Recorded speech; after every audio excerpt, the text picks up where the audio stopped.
Welcome back to ReadingBear. Today, we will take a look at some new ProRevenge stories. And if you enjoyed my content, please don't forget to subscribe to my channel and post some bear emojis in the comments. Let's go! The first one is titled Crooked Car Dealer. This happened a while back.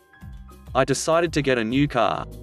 I found out that the new models were coming out in about 6 weeks and I could wait that long, so I spaced out what I wanted, cut a deal including my trade-in and ordered a new car. Several weeks later, I was out driving and some numbie blew a red light and T-boned me. My car wasn't drivable, so I just had it towed to the dealer and then left town on a 2-week work assignment. When I got back, I went to the car dealer to talk about repairs to my car and was shocked when they said it was all fixed. I asked how they could do that without my authorization and they told me that repairs had been authorized by the insurance adjuster for the company of the guy that hit me. I asked to see the car and it looked good except for one big dent that wasn't repaired. I asked why they hadn't fixed it and they said that that dent wasn't a part of the accident. I said it was and they disagreed. They demanded that I sign a liability release for the insurance company and I refused.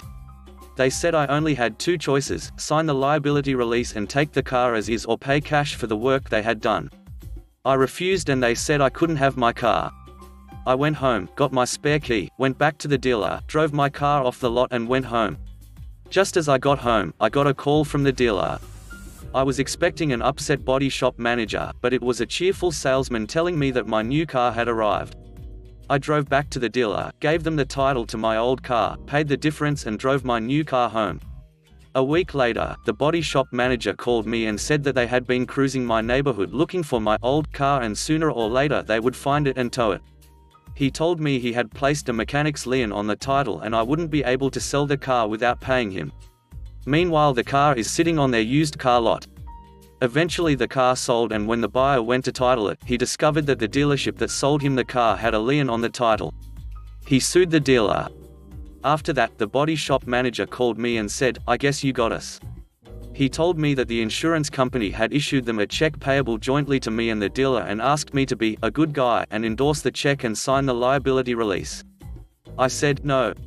He called me an idiot and said he would just sign the check and release himself. He told me, "The insurance company doesn't know what your signature looks like." Then he called me an idiot again. I called the insurance company and asked to speak to the fraud department. They connected me to some lawyer and I told him the full story. He really got interested at the part about the body shop manager saying he would forge my signature on the check. About a month later, an investigator came to my house and showed me a check and asked if it was my signature. I told him it wasn't and he asked if I would make a sworn statement to that effect. I agreed. The body shop manager was fired and was subsequently charged with insurance fraud and forgery. He claimed that his boss had forced him to do it and had a witness that backed him up. His boss got fired. The body shop manager got 180 days in jail. Karma is sweet. The next one is titled, Fiancé Cheated on Me, so I sent him on a treasure hunt. A few years ago, in my mid-20s, I was engaged to a guy. Obviously I thought he was worth it at the time, but it turned out I was very wrong. My fiancé was living with me, though he still maintained a studio apartment across town due to his super old-fashioned parents. They were footing the bill for some of the wedding and we decided to keep them placated by keeping up the illusion of living separately. One day, I came home and heard the telltale sounds of people screwing. My heart jumped up into my throat, then plummeted into my stomach. I thought there was no way it could be what I thought, that it must be some porn he was watching. It didn't sound like it was coming from a speaker, though. I crept to the bedroom and found him balls deep in the woman who was going to be my maid of honor in a few months. I wanted to react right then, but didn't trust myself in my potential reaction. So I left, and started to think. Here's where the revenge comes in. I purchased a camera to hide in the bedroom and record when I was gone. If he was dumb enough to have another woman in the bed in my home, he'd done it before and would do it again. It was a matter of waiting. Eventually, I caught him and saved the recording to multiple places, physically and virtually. One long weekend, we were supposed to go visit his family, who lived a few hours away. I claimed I was sick, but insisted he go.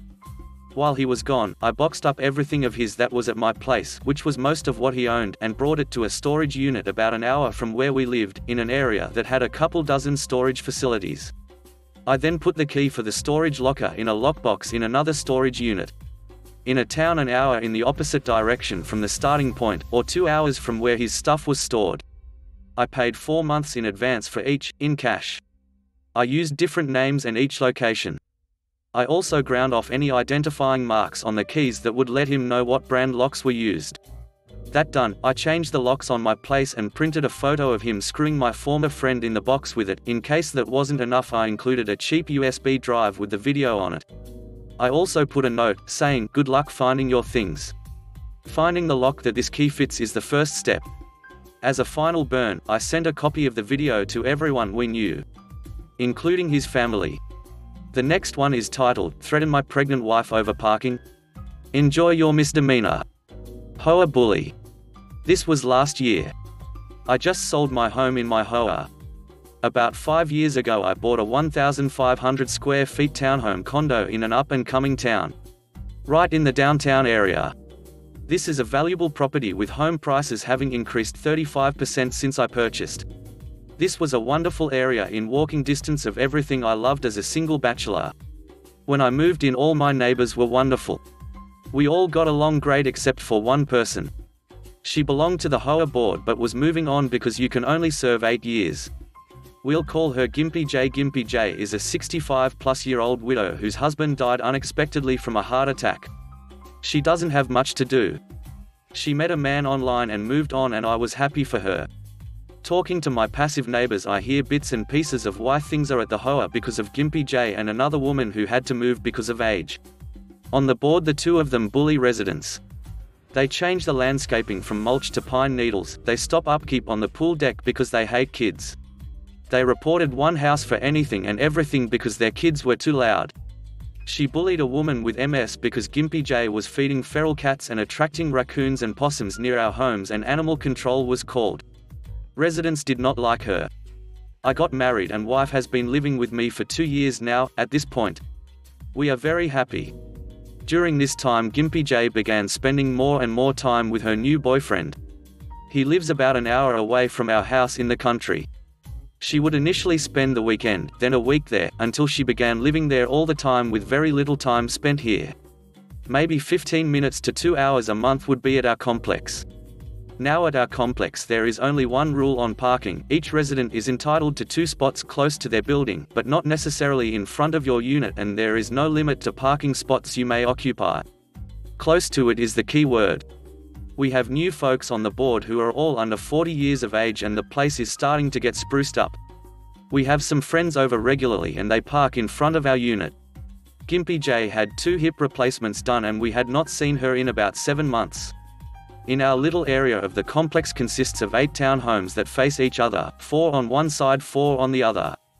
There are 8 spots for 3 homes and a handicapped spot for one of our neighbors.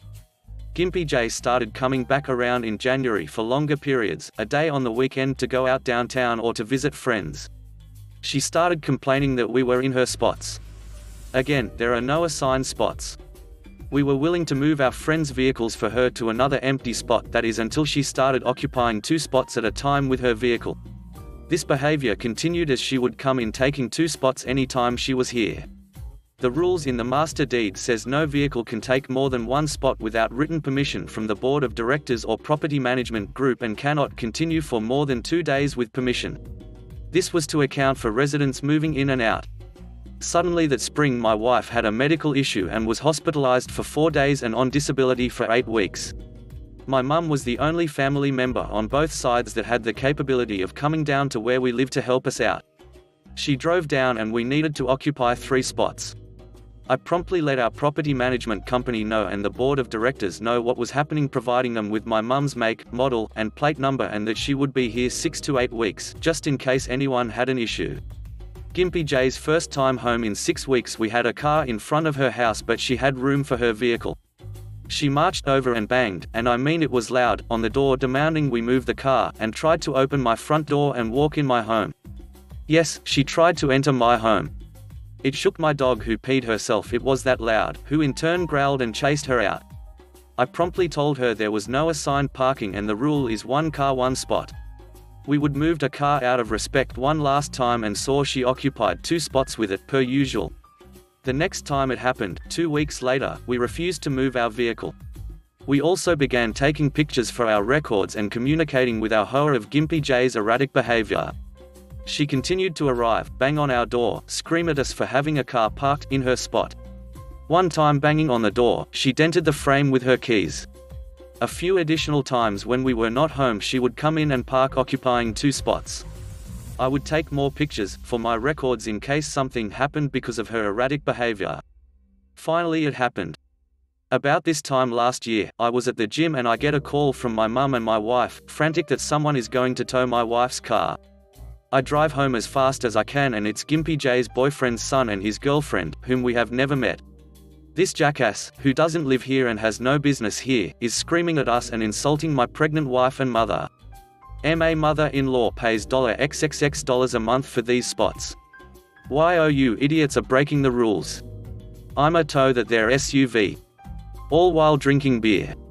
Now we know he can't do anything except scream and try to intimidate us outside. He calls his mother-in-law, who is not married to his father, about the situation. Gimpy J drives an hour to our complex. When she gets here she parks her car behind all 3 of ours and gets out blocking us in, and I had enough. I quickly snapped some pictures. I called the police. I will not feel unsafe or be harassed in my neighborhood by people who do not live there, or are barely there. Gimpy J realizes I called the police and moves her car. I print out all my documentation, pictures, and communication from the HOA.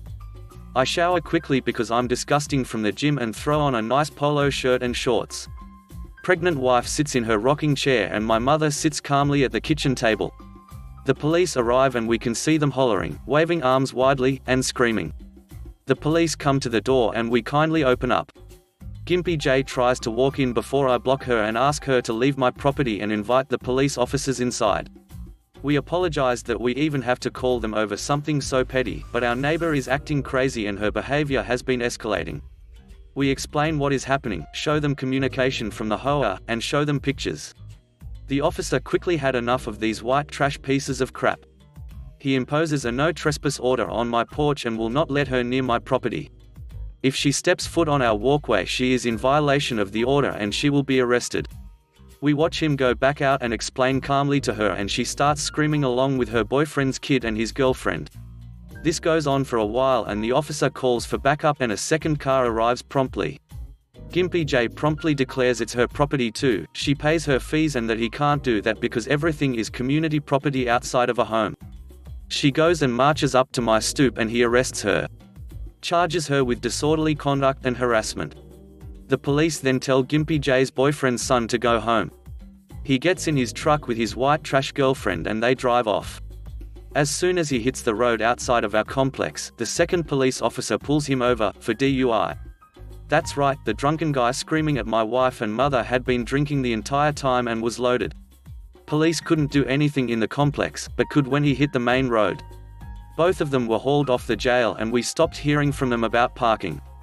2 days later Gimpy J and her boyfriend show up to the complex and they park her boyfriend's car in our lot and leave it, parked in one spot to ensure it's hers.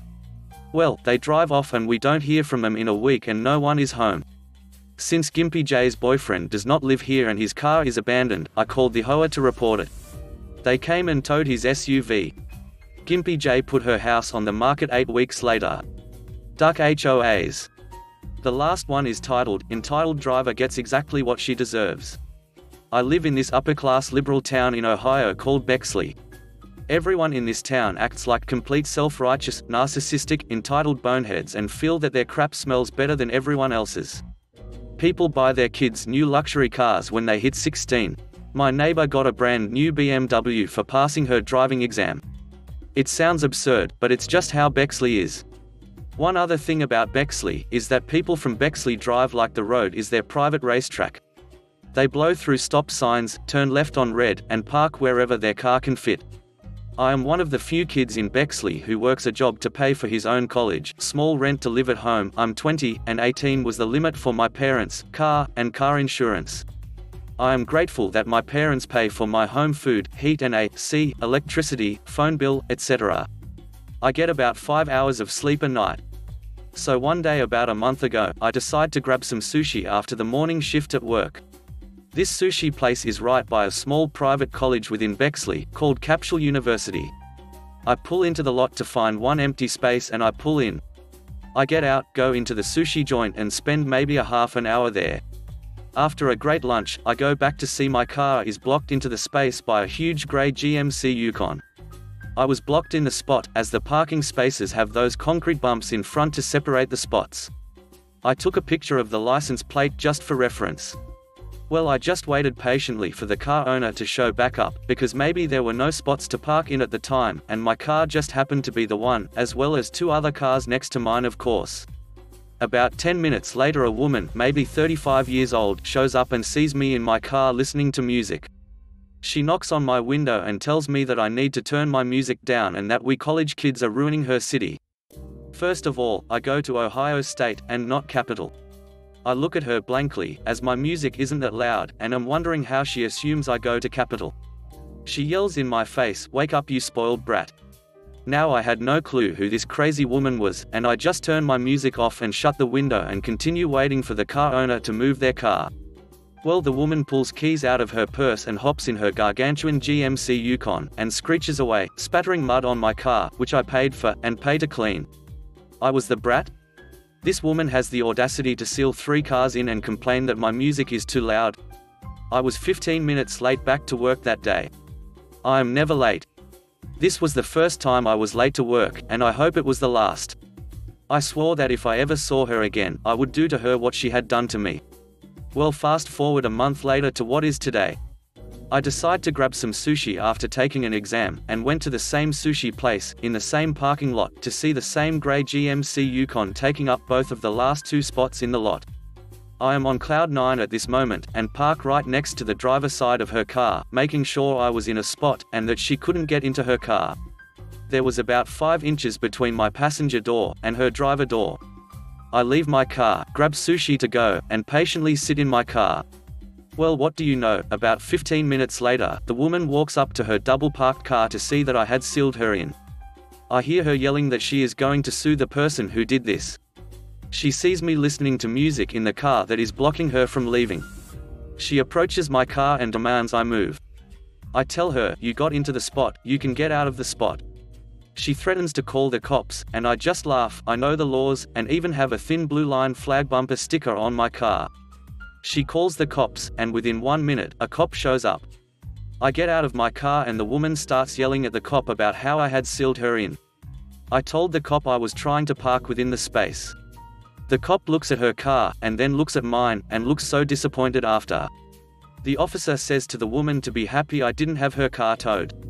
He also said that she needs to move her car within the next minute or he'll ticket her for parking illegally.